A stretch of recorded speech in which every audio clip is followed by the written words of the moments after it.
tabibimsin,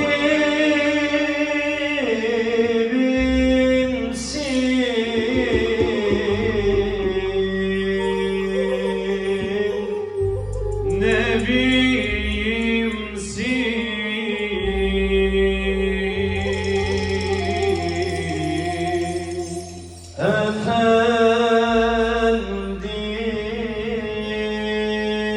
efendimsin,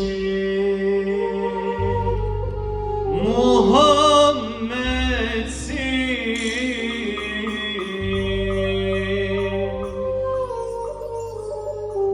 Can Ahmet'sin,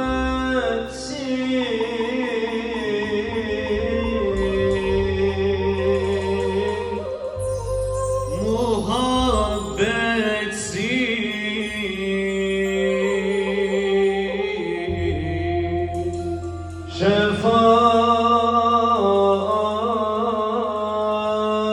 şefaatsin.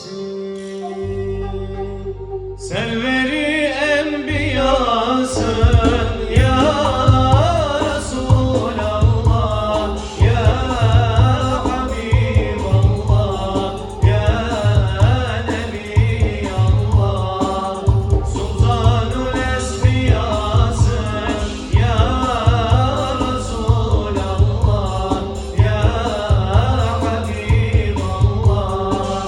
Serveri şahansın ya Resulallah, ya Habiballah, ya Nebiyallah. Muhammed Mustafa'sın ya Resulallah, ya Habiballah.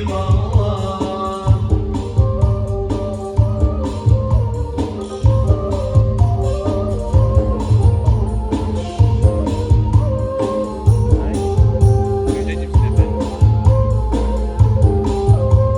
Gönüllere çıkmasın, dertlere dağılsın.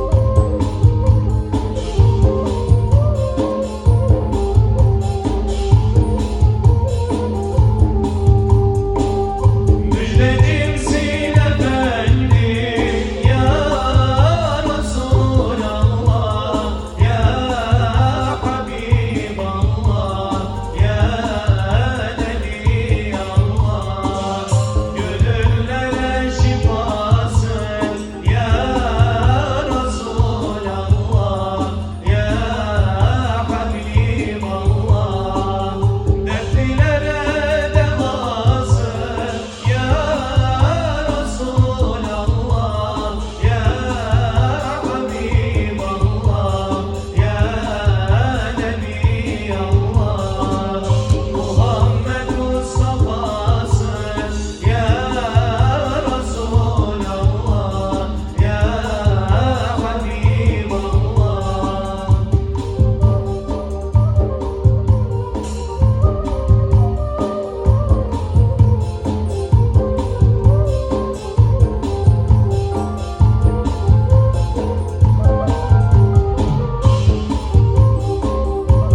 İbrahim'in duası.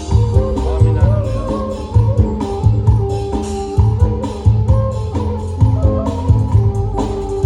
İbrahim'in duası ya Resulallah, ya Habiballah, ya Nebiyallah. Amine'nin rüyası ya Resulallah, ya Habiballah. Hatemül Enbiyasın ya Resulallah, ya Habiballah, ya Nebiyallah. Muhammed Mustafa'sın ya Resulallah, ya Habiballah. Teşekkür ederim. Ağzınıza, yüreğinize sağlık. Bir bilahiydi. Teşekkür ederim.